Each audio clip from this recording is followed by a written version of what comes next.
guys, welcome back here to the Fishing Teacher, and appreciate you guys joining me for today's episode.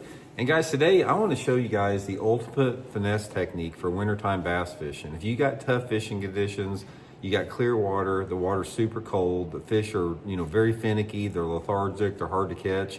I got something, guys, that's going to get you some bites during the winter time of the year, and also sometimes during the fall time of the year too. So I'm going to show you guys how to rig it up, how to modify it, and definitely think it's going to add up to some good fish for you guys. Also, guys, real quick, just a reminder, anybody interested in booking an on-the-water lesson with me, we're doing a bunch of jerkbait stuff right now. It's a great time to learn about jerkbait fishing with me.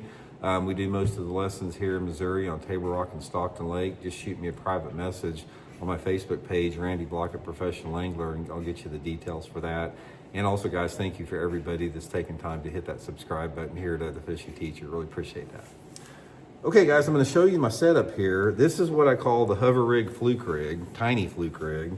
And it's pretty simple, but it's super, super effective. It's basically like fishing with a live minnow. So what you need is a Zoom tiny fluke here. This is the tiny fluke. It's only like 2 inches long with a core tackle hover rig head here, just a light one. And I'll link both of these in my tackle warehouse description. I'll put the hover rig head here, and I'll put the tiny fluke rig.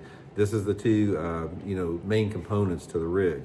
So I'm going to rig it up, and I'm going to show you how to modify it, and we're going to talk about how to fish it. Now, if you guys have never fished with the hover rig before, it's not like a regular jig head. You don't just thread it on through the end. What you want to do is you want to put your hook point in probably about 1/4 of an inch or so, above the head there. And then what you're wanting to do is you want to thread it through. And the cool thing about the hover rig head is the lead is completely hidden inside of the bait. So we're going to run it through. So it's going to look like this at this point here. And then I'm going to pull it through until it gets to the hook eye there. This is the critical part. See right there? And then what you're wanting to do is you put the point of the hover rig head back into the end of the plastic here. And this is sort of the part that takes a little bit of practice. But once you do it, it's pretty easy. So it's going to look just about like this. So see, the cool thing about the hover rig setup, and sometimes you sort of have to adjust a little bit here. Cool thing about the hover rig setup is all of the lead is inside of the bait here. Now what this does that makes it completely unique from other jig heads is a traditional jig head, like a little ball head if you had it there, the fluke will just drop like that. But with the weight being distributed back on the hook like this, the hook shank with the hover rig, when it falls, it spirals like this, like a wounded bait fish all the way down. And when you dart it up like that, it spirals like that, and it spirals on the way up, and it looks like a freaking wounded minnow. So this hover rig, guys, it has sort of changed jig head fishing. So definitely an integral part of this particular setup. Okay, so that's my setup there. That's the way it's going to look. Now, the next thing I'm going to do before I get into where you want to fish it and how to fish it is we're going to modify it a little bit. So what I like to do is I take some chartreuse magic marker here, and I want to go down just the middle of the bait. Just down the middle like that. And then I'm going to put a little bit on the tail, not very much. I'm just going to sort of put a little color on the little tail and go around the back side here and do the same thing on the other side. So this little bit of chartreuse in here, it just adds a little bit of color to normally a translucent looking type of a bait there. So this thing looks just like a little minnow in the water. Super, super, super, super natural, super, super realistic. Okay, so that's the setup there. Now let's talk a little bit about how you want to fish it in the wintertime. This is a clear water deal. Now, I don't like to use it, unless the water visibility is at least 3 feet. Ideally, I want like 4 to 8 foot of clarity for this to work really good because it is so translucent, natural looking, and finessey. And while I do fish it in the wintertime primarily, I've also, caught some decent fish in it in the late fall too. So this is what I'm looking for. I got clear water, number one. The next thing I'm going to do is I personally am concentrating on fish that are on the bottom with this. Now, this is something that you could use for suspended fish, and a lot of people do. I mean, people that are scopers and that type of stuff, this would be a great setup for that, but I personally don't fish like that. So the way that I do it, and the success I've had here on the White River chains I fish, like Beaver Lake, Bull Shoals, Table Rock, all that, is I'm getting out like on the flatter, gravelly type points, main lake and secondary points, and I want to get my boat in anywhere between like say 25 to 40 foot of water.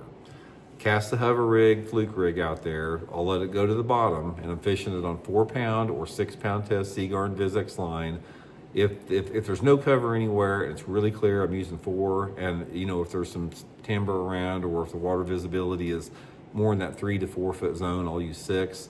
But my favorite thing, guys, in my part of the country, those fish are down in like 20 to 30 foot this time of year for the most part. So I'm trying to get out on these point ends and sides, throw it out there, just take my time, let it hit the bottom. It's going to take a little bit to get down there, and it's all guiding down like that. And when it gets down to the bottom like that, I'm just making a short hop just like that with my spinning rod. I got a baitcaster here to show you, but I'm just like, you know, boom, just like that.